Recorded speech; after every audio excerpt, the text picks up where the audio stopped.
One of these days you're going to leave this place, and during your life, you're going to miss this time.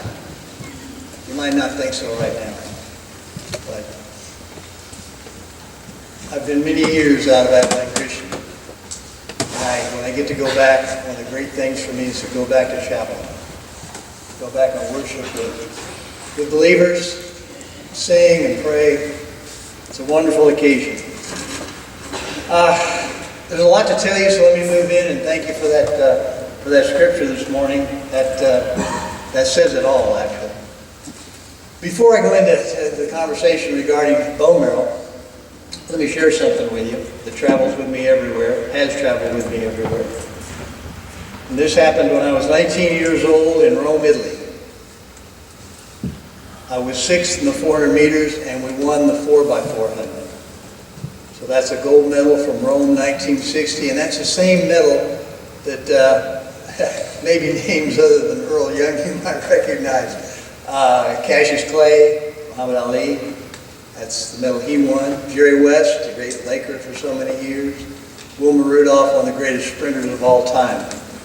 I love to take that around and share it. It's been around the necks of presidents, prime ministers, little kids in the Congo. It's done a lot of traveling. And that's because it is to be shared. Yes, I won it, but it's something that I enjoy sharing with people. Not from an ego satisfaction, but from just sharing with you what can happen. I never dreamed, or only dreamed, prior to 1960 of winning a gold medal in the Olympics. That first 19 years of my life took me to that. And as you can imagine, that has opened doors around the world for me, and you better have something else to say within a minute or two after the gold medal. So we'll move along. September 16th, 2011, I was having a little sniffle, a little cough. In Texas, that happens to you in the summer quite frequently. You have a lot of allergy problems down there. You just tend to get a little drainage, and you don't think about it, you work on through it. It doesn't drag you down, but this one was kind of dragging me down a bit.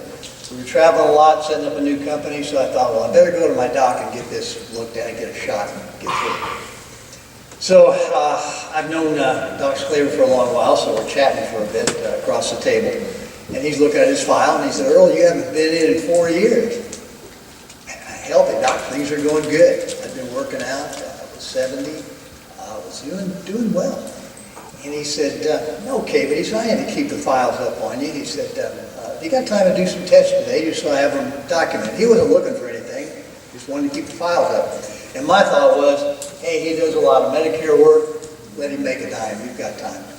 That's what went through my head. So I go back, take an x-ray, blood test, etc. And I'm walking back down the hall, and he's walking up the hall. And he said, I'm glad you got left. He said, I was getting ready to call you, come in my office. Sat down across from him again. He said, you don't feel bad? I said, no, it's just a sniffle or cough. I think he's setting me up for some shots and some pills, more than I anticipated. He said, well, you should feel bad. He said, your white factory is shut down. And he said, you're very low on whites. Of course, that's your immune system. I said, well, what are we going to do? Still thinking shots. And he said, well, I called across the street to Texas Oncology. I want you to take this file. There will be a doctor meet you at the door. Wow, okay.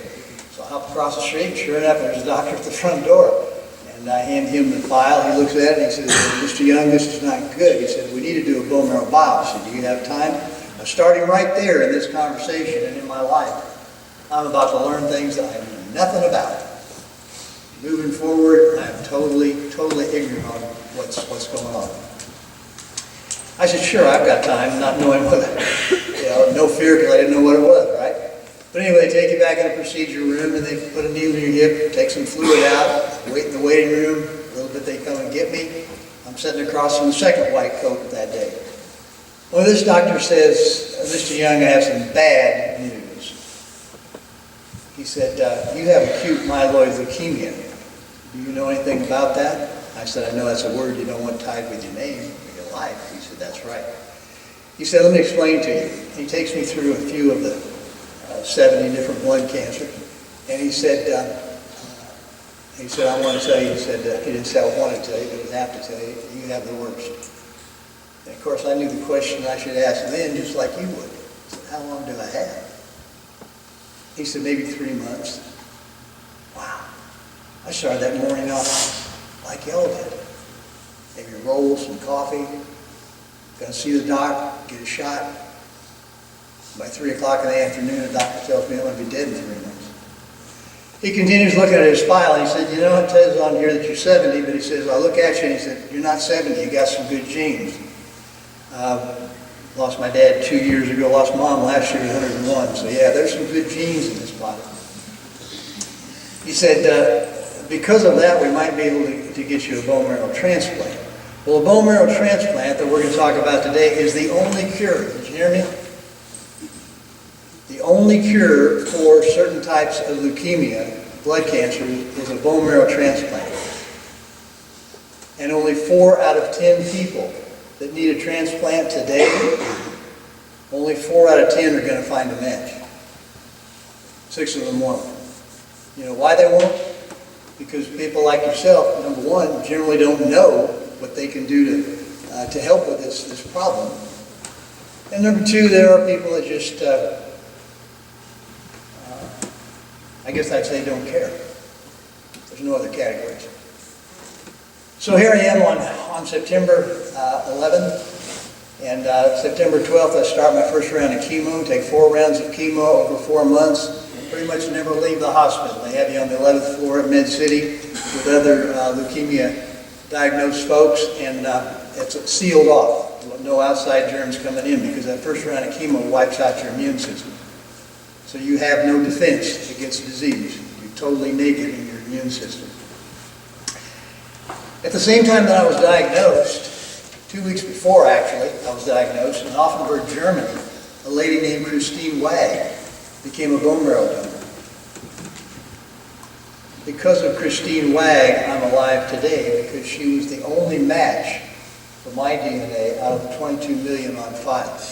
If Christine had not, as she says, done the right thing, I wouldn't be alive today to tell you this story. And as I said, only 4 out of 10 are going to find that match that we're talking about. It's not hard to find the match. The world's abundant with matches. But when you only have 30 million on file out of 7.8 billion people, and you've got 14,000 folks every year coming down with this particular type of cancer, and you know how many other types there are, it takes you. It takes you doing the right thing. Do unto others, and you would have them do unto you. I know I'm talking to varying types of faith, varying types of depths of faith in here this morning. I know there's everything from on fire to lukewarm to give a flip. But think about this, will you? There are people waking up this morning wondering if they're going to find a donor, wondering if they're going to live. And you may be the one that carries that DNA that matches them and keeps them alive. On January 21st, 2012, 4 months later, in Offenburg, Germany, Christine went to Dresden. In Dresden, she went to the hospital. At the hospital, they put a needle in here, just like a transfusion, and her blood ran into a centrifuge. And they spin out the stem cells. And then the blood minus the stem cells goes back in here. And all you healthy folks, you got more stem cells, and you know what? Your body's just chunking out the stem cells like crazy. So it's not as though you're taking something you can't replace. They took that to the Frankfurt airport, flew to the Dallas-Fort Worth airport, came directly up to my room. It was almost 12 o'clock on the night of January 21st. And they plugged Christine in here. And 2 Filipino nurses, maybe 5 feet tall, stood on chairs. Got that bag as high as they could get it to flow that life into me. I've got a metaphor there I have to share with you. I'd love to share it. It's a metaphor that says it's the same type of action that Christ takes with our soul. When we say, Christ, we believe, Father, we believe in your Son. He comes into you and guides your life. And let me tell you what, that's a fact. That is so true, I know it beyond anything else, how true that is and how that takes place. I laid in bed then after that transplant. I will tell you that the recovery is hell. Had I not had a very strong body at age 70. Number one, they wouldn't have given me the transplant. And number two, I fought like crazy to stay alive. It took everything from what I had conditioned myself for over years and years and winning this medal I showed you. It was an attitude. You've got to really want to live to survive AML, to survive a transplant, believe me. After I begin to become healthier, I begin to focus on what are you going to do with the rest of your life. You can't be running back and forth to Africa anymore. It's a different set of parasites over there. People fight, their bodies fight over there every day, things that your body never has to put up with. So going over there and exposing myself to those kind of germs might be dangerous. And I begin thinking about, wait, maybe you can help increase the number of donors. Maybe you can take your story out and inspire people to become donors. Let me tell you, you had one donor here a little over a year ago. I don't recall his name. It's been nearly a year, and now because it's a year, for 1 year, the donor and the recipient can't meet. Hopefully now, in the next few months, they will both want to meet, and they will meet. And I'll do everything I can to encourage them to meet right here in front of you. I've seen that take place. You can go on my website and see it take place between me and Christine when my partner, DKMS, surprised me by introducing me to her. I was speaking at an awards banquet, and they gave up and actually stopped me. Told me they had a surprise for me, and Christine came up. The woman who saved my life. Gave me a chance at life. Let me tell you the greatest thing. Prior to this happening, I want you all to know that I identify myself and know flat out I was a lukewarm Christian. I hope you can tell by the way I'm talking today. I hope you can tell by the life I'm living. I'm not lukewarm anymore, folks. It's real. It's real. Christ does come to you. The Holy Spirit does come to you. You can have the same thing. You don't have to go through leukemia. But we all receive it in different ways at different times.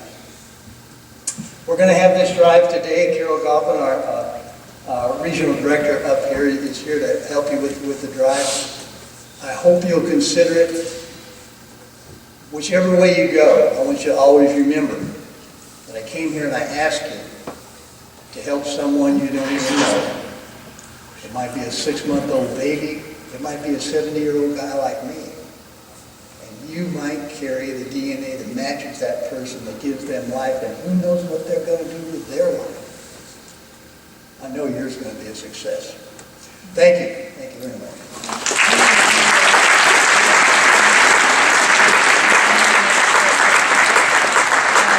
If anybody would like to see this, I've got it handy.